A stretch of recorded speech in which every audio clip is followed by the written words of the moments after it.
And today's episode of the Riderflex podcast is sponsored by our friends at Ready List Sports. Really love what Chad Freehoff, the CEO, and his team are doing over there. It's an interactive playbook, learning and testing technology designed to drive engagement, comprehension, and safety.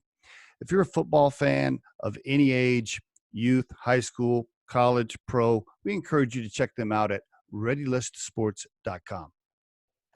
Hey folks, Steve Urban here with another tip for you on the Riderflex podcast. Hey, I want to talk about going around recruiters or around the search firm to apply directly with a company when you see an opportunity. I'm going to recommend against that, and I'm going to try to explain why and give you some examples. Okay, so you're cruising the job boards, you notice an opportunity on, let's say, LinkedIn. Maybe it was posted there as a job, or maybe you saw a recruiter talking about the opportunity in a social media post. You think to yourself, wow, I'm interested. And you think, well, I don't want to go through the recruiter. I'm going to find out who the company is. I'm going to find out who the hiring manager is, or maybe the CEO. Then I'm going to hit them directly because that'll give you a better shot. That's what you're thinking in your head anyway. Let me tell you what that really does, okay? What that really does is just create extra work for everybody.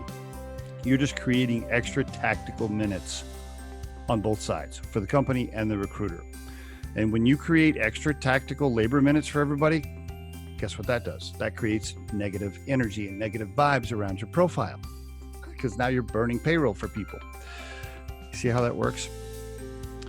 Let's say you found the company, you found the hiring manager, and you hit them with the email, you hit them with your resume. Okay.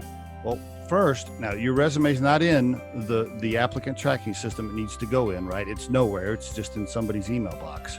The person has to open the email, spend minutes realizing that this is an applicant. Then they have to forward it to the search firm.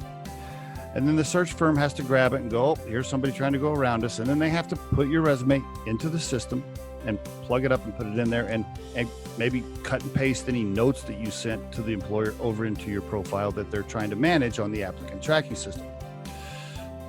You see how annoying that could be?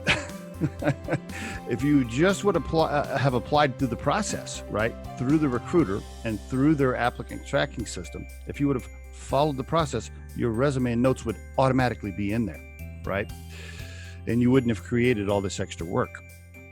So my point is this: remember, if you're trying to go around the recruiter, you're causing extra payroll minutes on both sides. And extra payroll minutes usually means negative vibes, and you don't want that for your profile. So just keep that in your head. I know that, well, excuse me. That's what I'm not going to edit that out. I know that some of you think it's you got a much better chance if you hit the employer directly once a search firm has it, but really you don't. You're just creating extra work. By the way, the other thing that happens is this: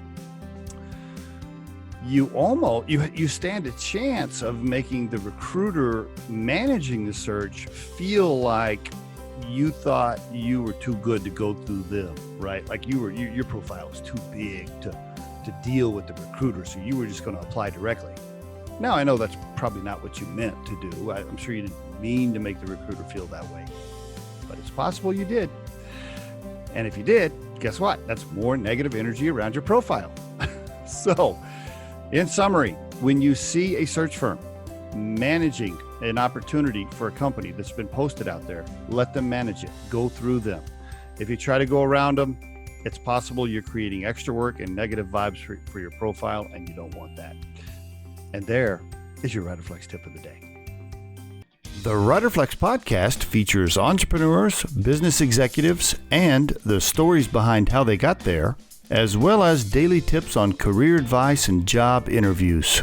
Our show can be heard just about anywhere these days, but you can visit riderflex.com and click on the podcast page to hear all the previous episodes and learn more about the recruiting and consulting services we provide. Contact us at the email address info@riderflex.com or 888-964-5876. Thanks so much for listening, and if you enjoy our show, please be sure to subscribe to our channel and like the episodes.